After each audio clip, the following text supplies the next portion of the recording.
Hey guys, I hope you enjoyed this video. It took me a lot of time to edit this, and hopefully I'll have a lot more time to come to edit more of these videos. WarioWare Mega Micro Games for Game Boy Advance, Advance Wars Dual Strike for the Nintendo DS, and the last and foremost, the Mega Man Battle Network series for Game Boy Advance. All three of these games are amazing and summarize essentially what is a great childhood that I had while playing portable systems growing up. The great thing about WarioWare is that there are just so many condensed little mini or what they call micro games. What's cool about Advance Wars is if you've ever played anything like Fire Emblem, it is a turn-based strategy game, but uh, I've never played a game that I just got to play with friends, 1v1, which was also a great experience with only one console. Not a lot of games could do that. Now, Mega Man Battle Network will always hold a special place in my heart because I have never seen any combat system like this. But anyways, I digress. Let's go to the top 10.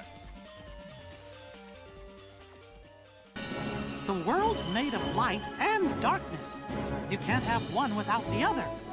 I don't care who this organization is or what it's planning. There's nothing to worry about, right? The Kingdom Hearts series has always been a fan fever craze of Disney characters and crazy JRPG real-time action fighting. There will never ever be another game like this. Let me just go ahead and say it like that. It's great that Final Fantasy is also doing a remake, Final Fantasy VII, for this specific type of combat, and I'm very much looking towards that. But for now, this is here just mainly for the nostalgia factor. Champ, ladies and gentlemen. I think that was a strong fifth place. It was, I mean, yeah, he played great. Marvel vs. Capcom 3 was my entry towards 2D fighting games, 2.5D if you call it. What was super great about this game was how fast-paced it was and how degenerate some of the combos were. Okay, the degenerate part was not that great, to say the least. However, for the most part, this game was amazing in the sense that I just simply never played a fighting game before, so, this was the one that broke my fighting cherry, for lack of a better means. And for a good reason, too, because this game has transcended, like, years and years in a console generation where, games would only last a year's worth before, moving on to the next one. Looking at you, Call of Duty and Assassin's Creed. But I digress, because this is technically not the only game that I would say makes it to number 9, because I've completely invested all the time I've spent playing this game over to a new fighting game, which is Dragon Ball FighterZ. Alright. So, Dragon Ball FighterZ incorporates everything that I learned from Marvel vs. Capcom, and then some, with crazy cinematic endings that just, completely just blow you away. Just not only as the character, but just like mentally speaking. I don't know how to describe it, but when you do a destructive finish like this, and yeah, you don't know what absolute power means until that happens, basically, is all I gotta say about that. Regardless, this game is just, it's still new, and it's just got so much potential within itself, and I very much look forward to when both Broly and Bardock come out very soon.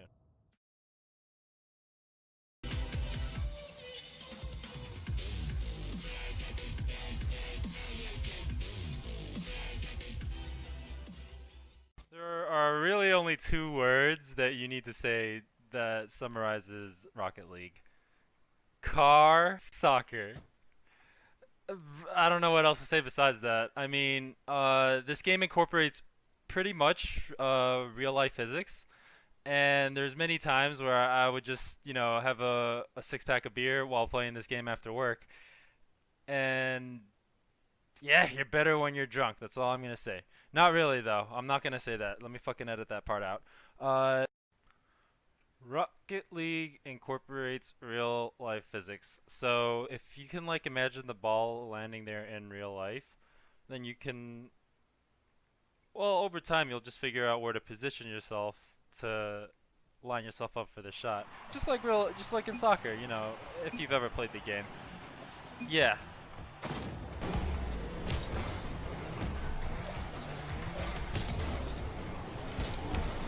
Firing squad! I've got 6 shots. Whoa!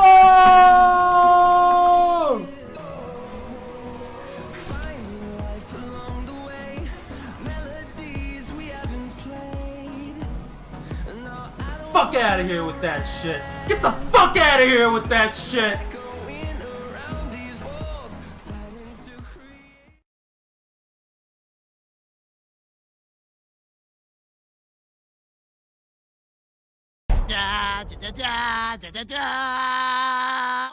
Honestly, there's not really much I need to say about Overwatch that hasn't been said.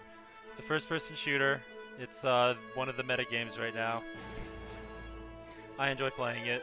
I wish I was better at it, but I personally am a gold ranked player. Yeah. So if y'all want to play, you want to help me improve my game, that would be super epic. What's beautiful about this game in particular that I like though, is how Blizzard actually goes out of their way to budget cinematic trailers. To my knowledge, this was originally supposed to be a movie before a video game, but because of budgeting costs, I guess the latter came first.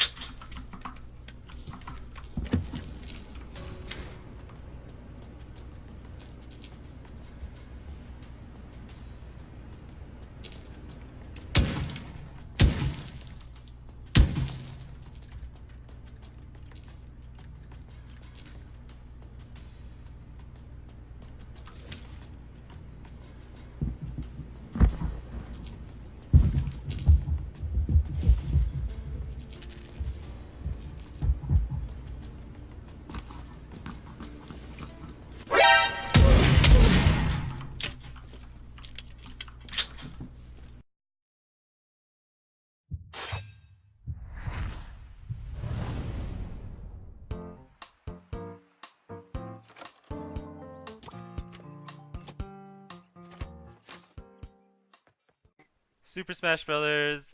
Is kind of similar to Kingdom Hearts in the sense that it is a fever fan craze. It's simply a mashup of all Nintendo characters into one out-of-bounds type brawl fighter. And I really, really like it. I really enjoy it. Especially Ganondorf. Ganondorf is bae. That's all I'm going to say about that.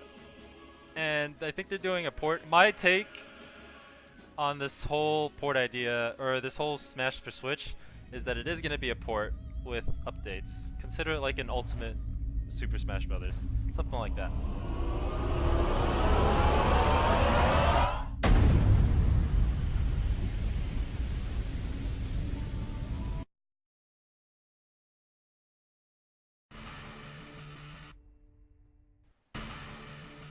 So, we all have our one favorite Call of Duty title. Mine so happens to be Call of Duty Modern Warfare 2. Primarily because this was also my entry Call of Duty game that I personally began playing. The kill streaks though in this game are definitely far better than any others I've played. And the storyline is also just as great too. It's definitely hard to forget cast members like Soap, Ghost, Price. All those names just kind of resonate with you if you've played like the Modern Warfare series.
Now, I've never been really much of a fan of racing games, particularly because of most steering mechanics.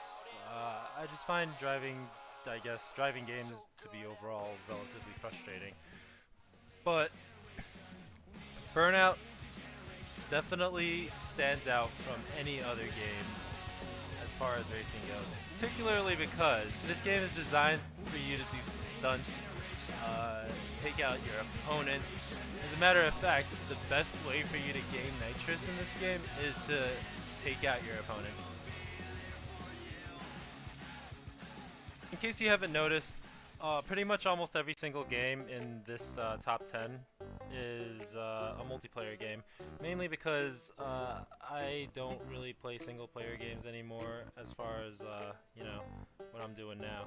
But Banjo-Kazooie stays at my top first pick because you really can't go wrong with this game. And I'm gonna take a page out of Video Game Donkey's review on this game too. It's like a platformer where it's just perfectly built and catered to like complement the aesthetic to each stage. Yeah, 10 out of 10. We'll play again. As a matter of fact, I'm probably gonna make it like a let's play at some point, so expect that, guys. And this basically sums up my top 10. Let me know what you guys think, you know, in the comments, or if you have any favorite games that I should be playing. Take it easy, guys. Chinaman out. It's real good.